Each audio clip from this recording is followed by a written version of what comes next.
Hello दोस्तों, स्वागत करता हूं मैं आपको फिर से एक नए वीडियो में। आज के इस वीडियो में मैं आपको एक्सप्लेन करने वाला हूं बुलिश एंड बियरिश डाइवर्जेंस के बारे में। और ये कॉन्सेप्ट बहुत ही ज्यादा इंपॉर्टेंट है, इसीलिए आपको ये ध्यान से सुनना है, क्योंकि इसके ऊपर हम लोग एक बहुत ही अच्छा स्ट्रेटेजी के बारे में भी बात करने वाले हैं। लेकिन इस वीडियो में नहीं, इस वीडियो में हम लोग सिर्फ और सिर्फ बात करेंगे कॉन्सेप्ट के बारे में। और आपको इसको प्रैक्टिस भी करना है, जाके चार्ट पे इंप्लीमेंट भी करना है, तभी जाकर आप लोग अच्छे से सीख पाओगे। और पेन और कॉपी लो और शुरू हो जाओ। तो बिना टाइम बर्बाद किए हुए शुरू करते हैं। इस वीडियो में हम सिर्फ बात करने वाले हैं दो तरह के डाइवर्जेंस के बारे में, एक बुलिश डाइवर्जेंस, दूसरा बियरिश डाइवर्जेंस। और डाइवर्जेंस हम लोग कहाँ पे फाइंड करते हैं? डाइवर्जेंस जो होता है वो प्राइस और इंडिकेटर के बीच में डिफरेंस होता है। इसका मतलब ये है, मैंने ऑलरेडी यहाँ पे बना के रखा है, आपको दिख रहा होगा ये स्ट्रक्चर। सबसे पहले मैं आपको एक्सप्लेन कर देता हूँ ये स्ट्रक्चर क्या है। देखिए, प्राइस और इंडिकेटर, वो इंडिकेटर RSI भी हो सकता है, स्टोकेस्टिक भी हो सकता है और MACD भी हो सकता है। ठीक है, मतलब कोई भी ऑक्सीलेटर और प्राइस के बीच में जो भी डिफरेंस आता है उसको डाइवर्जेंस बोलते हैं। अब बुलिश डाइवर्जेंस हम लोग कहाँ पे देखते हैं? बुलिश डाइवर्जेंस एक्चुअली में हम लोग जो देखते हैं वो डाउन ट्रेंड के अंदर देखते हैं। और कोई भी डाइवर्जेंस जो है हम लोग फाइंड करते हैं रिवर्सल प्लान करने के लिए। बुलिश डाइवर्जेंस हम लोग कैसे देखेंगे? प्राइस जो है वो डाउन ट्रेंड में आता हुआ जा रहा है और प्राइस उसके बाद क्या कर रहा है, एक लो बनाता है और फिर एक और लो बनाता है। लेकिन इंडिकेटर में अगर जब आप जाके देखोगे तो प्राइस लो बना रहा है, लेकिन जब ये प्राइस लो बना रहा है तब इंडिकेटर यहाँ पे हाई बना रहा है, first point. Same thing bearish divergence के अंदर क्या होता है, आप इसको अप ट्रेंड के अंदर देखोगे। ठीक है, जब भी मार्केट अप ट्रेंड में हो और वहां पे प्राइस एक हाई बनाया और फिर जब दूसरा हाई बनाता है तो इंडिकेटर वहां पे हाई नहीं बना के एक नया लो बनाता है। ठीक है, नया लो का मतलब इस हाई से ये लो है, मतलब इस हाई के ऊपर ये हाई नहीं गया, जबकि प्राइस इस हाई के ऊपर जा चुका है। इसका मतलब बाइंग के अंदर स्ट्रेंथ बहुत ही कम है। उसी तरह यहाँ पे क्या हो गया, सेलिंग के अंदर स्ट्रेंथ बहुत ही कम है। ये इंडिकेट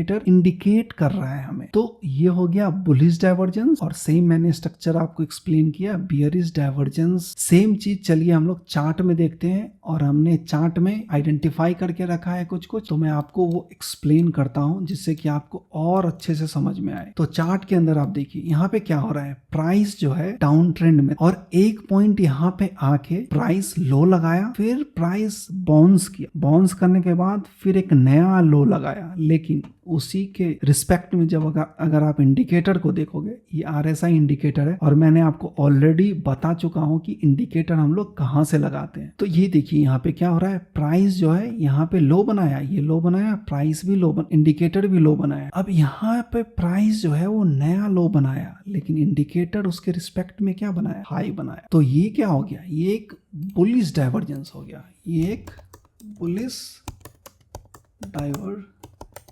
तो बुलिश डाइवर्जेंस का एक एग्जांपल आपको ये देखें। अब ये जो हुआ ना, सपोर्ट के नीचे ओपन होके और सपोर्ट के ऊपर क्लोज हुआ, ये हम लोग प्राइस एक्शन के वीडियो में बात करेंगे कि इसको हम लोग क्या बोलते हैं। मतलब यहाँ पे क्या हो गया, बुल एग्रेसिव हो गया। इसके बारे में बाद में बात करेंगे, तब तक हम लोग डाइवर्जेंस देखते हैं। अब ये देखिए, ये क्या है, ये एक बियरिश डाइवर्जेंस है। यहाँ पे क्या हुआ, प्राइस अप ट्रेंड में है। देखिए, प्राइस अप ट्रेंड में है, लेकिन इंडिकेटर यहाँ पे क्या बता रहा है, ये प्राइस अप है, यहाँ पे एक नया हाई लगाया, लेकिन इंडिकेटर उसके रिस्पेक्ट में देख रहे हैं ये लो लगा रहा है। मतलब ये हाई है, इस हाई के नीचे ये हाई है, मतलब इस हाई के ऊपर यहाँ पे नहीं गया।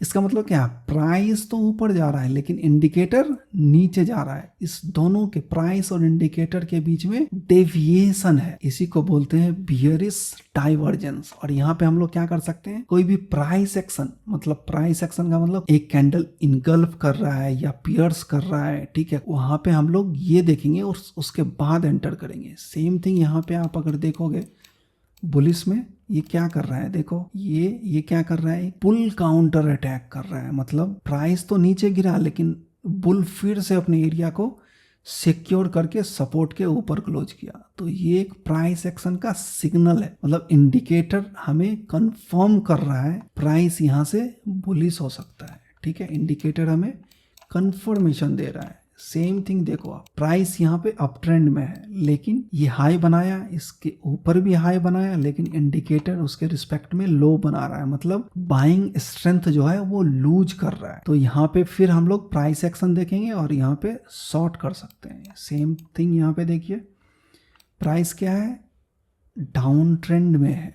डाउन ट्रेंड में होने के बाद इसने क्या किया, प्राइस यहाँ पे लोअर लो बना रहा है, लेकिन इंडिकेटर क्या कर रहा है, लो हायर लो। इसका मतलब क्या हो रहा है कि सेलिंग का प्रेशर कम हो रहा है। अगर यहाँ पे कोई भी प्राइस एक्शन आता है, कोई भी बुलिश कैंडल स्टिक पैटर्न आता है, तो हम लोग यहाँ पे एंटर कर सकते हैं। ठीक है, जब भी ये बियर का वेपन जाएगा तो बुल उसको कंट्रोल कर पाएगा। सेम थिंग चलिए आगे चल के देखते हैं, और भी अगर कहीं हमारे पास एग्जाम्पल है, ये देखिए, ये भी एक बुलिश का बहुत ही अच्छा एग्जाम्पल है। ठीक है, प्राइस क्या हो रहा है, डाउन ट्रेंड में है। ठीक है, एक पॉइंट आया जहाँ पे इंडिकेटर और प्राइस के बीच में डिफरेंस आने लगा, मतलब इंडिकेटर लोअर लो बनाने के बदले लोअर मतलब हायर लो बनाना शुरू कर दिया। तो इसका मतलब क्या हुआ, यहाँ से बुल डोमिनेट करने वाला है, मतलब प्राइस जो है अप ट्रेंड में जाने वाला है। और यहाँ पे प्राइस एक्शन भी आप देख लो, मैंने ऑलरेडी कैंडल स्टिक पैटर्न में आपको बता रखा है ये सब चीज़ कि इसने क्या किया, बुल ने इनगल्फ कर लिया इस बियर कैंडल को। ठीक है, तो यहाँ से हम लोग स्विंग एंट्री बना सकते। तो ये सब एग्जांपल मैंने आपको अभी दिखाया। सेम चीज़ यहाँ पे भी देखिए, प्राइस डाउन ट्रेंड में है, फिर ये लोअर लो बना रहा है, लेकिन इंडिकेटर क्या कर रहा है, हाइयर लो बना रहा है। सेम थिंग यहाँ पे, प्राइस ऊपर जा रहा है लेकिन इंडिकेटर नीचे जा रहा है।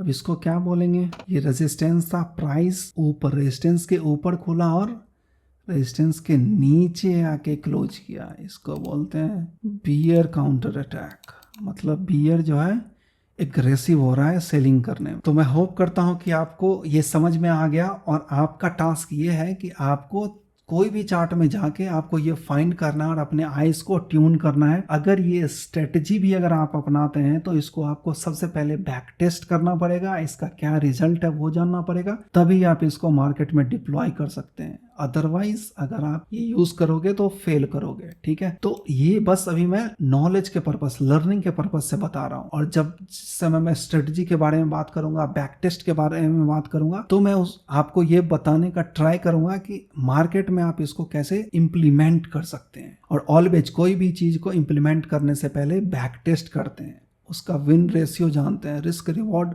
क्या दे रहा है वो जानते हैं। वो हम लोग नेक्स्ट वीडियो में बात करने वाले हैं कि मनी मैनेजमेंट क्या होता है और रिस्क मैनेजमेंट क्या होता है। ठीक है, तो आज के वीडियो में बस इतना ही है। आप जाइए और प्रैक्टिस कीजिए। अगर आपको कुछ डाउट है, अगर कुछ समझ में नहीं आ रहा है तो कमेंट कीजिए, मैं आपको हेल्प करने का जरूर ट्राई करूंगा। अगर आपको ये वीडियो अच्छा लगे तो प्लीज लाइक कीजिएगा, सब्सक्राइब कीजिएगा और दोस्तों के साथ शेयर भी कीजिएगा।